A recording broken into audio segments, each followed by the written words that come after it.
Hi, എൻ്റെ പേര് Aishwarya Maria. ഞാൻ CUET ഫുൾ പാക്കേജ് ആണ് എൻ്റെ കോഴ്സ്. ഞാൻ എക്സാം എഴുതിയത് കൊച്ചിയിൽ SCMS കോളേജ് ഓഫ് എഞ്ചിനീയറിംഗ്, അവിടെയാണ് എക്സാം എഴുതിയത്. ആൻഡ് സ്ലോട്ട് 2 എനിക്ക് 2 പേപ്പേഴ്സ് ഉണ്ടായിരുന്നു, എക്കണോമിക്സ് ആൻഡ് ജോഗ്രഫി. ആ പേപ്പേഴ്സിന്റെ എക്സാം ആണ് ഇന്നലെ നടന്നത്. എക്സാം ജോഗ്രഫി കംപ്ലീറ്റ്ലി ഓക്കെ ആയിരുന്നു, സിമ്പിൾ ആയിരുന്നു exam. And economics, macro economics സൈഡിൽ നിന്ന് കുറച്ച് ഡിഫിക്കൽട്ട് ആയിരുന്നു. പ്രോബ്ലം ക്വസ്റ്റ്യൻസ് ഉണ്ടായിരുന്നു. അപ്പം ഭയങ്കരമായിട്ടും ടൈം കൺസ്യൂമിങ് ആയിരുന്നു. നമുക്ക് മാക്സിമം ടൈം ആവശ്യമായിട്ട് വന്നായിരുന്നു.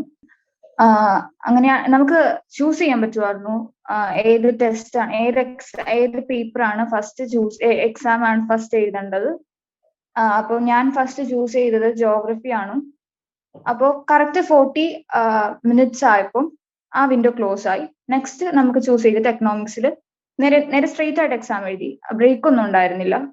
അപ്പം നമ്മൾ സ്ട്രെയിറ്റ് അവിടെ ചെന്ന് കഴിയുമ്പം നമ്മുടെ പേരും ഫോട്ടോയും ഉള്ള സ്ക്രീൻ അവിടെ സെറ്റ് ആയിട്ടുണ്ടാവും. നമ്മൾ അവിടെ ചെന്ന് കഴിഞ്ഞ് ആപ്ലിക്കേഷൻ റോൾ നമ്പർ നമ്മുടെ ഓൾറെഡി ഉണ്ടാവുമല്ലോ. നമ്മൾ പാസ്വേഡ് വിത്തൗട്ട് സ്പേസ് നമ്മുടെ ഡേറ്റ് ഓഫ് ബർത്ത് എൻ്റർ ചെയ്ത് കഴിയുമ്പം സബ്മിറ്റ് അടിച്ചു കഴിയുമ്പം നെക്സ്റ്റ് സ്ക്രീൻ വരും. അപ്പോൾ ഇൻസ്ട്രക്ഷൻസ് വായിച്ചു നോക്കണം.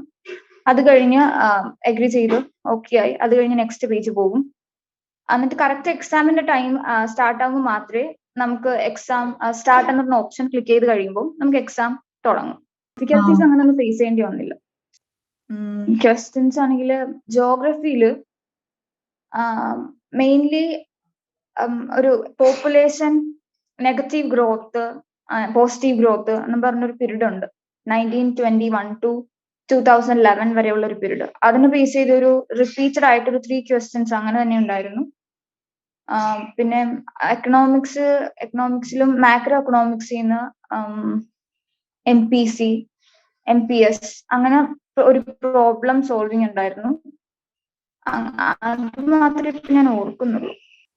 ഓഫ്കോഴ്സ് അത് നമ്മുടെ മോക്ക് ടെസ്റ്റ്, നമ്മൾ എന്തോരം മോക്ക് ടെസ്റ്റ് എടുക്കുന്നു അതിനനുസരിച്ച് നമ്മൾ കോൺഫിഡന്റ് ആവും. അപ്പൊ കറക്റ്റ് ടൈം ലിമിറ്റിൽ നമുക്ക് ചെയ്ത് തീർക്കണമെങ്കിൽ മോക്ക് ടെസ്റ്റ് ഭയങ്കര ഹെൽപ്പായിരുന്നു. അതിപ്പം പ്രെപ്വൈസിലെ മോക്ക് ടെസ്റ്റും പിന്നെ CUET സൈറ്റിൽ ഉണ്ടായിരുന്ന മോക്ക് ടെസ്റ്റും റിപ്പീറ്റഡ് ആയിട്ട് ചെയ്തവർ കറക്റ്റ് ടൈമിൽ തന്നെ നമുക്ക് പ്രോബ്ലംസ് എല്ലാം ക്വസ്റ്റ്യൻസ് എല്ലാം ചെയ്തു തീർക്കാൻ പറ്റുമായിരുന്നു.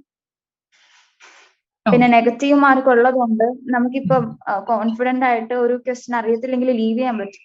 മെന്ററിന്റെ സൈഡിൽ നിന്ന് മെന്റർ ഷിറിൻ മാം ആയിരുന്നു.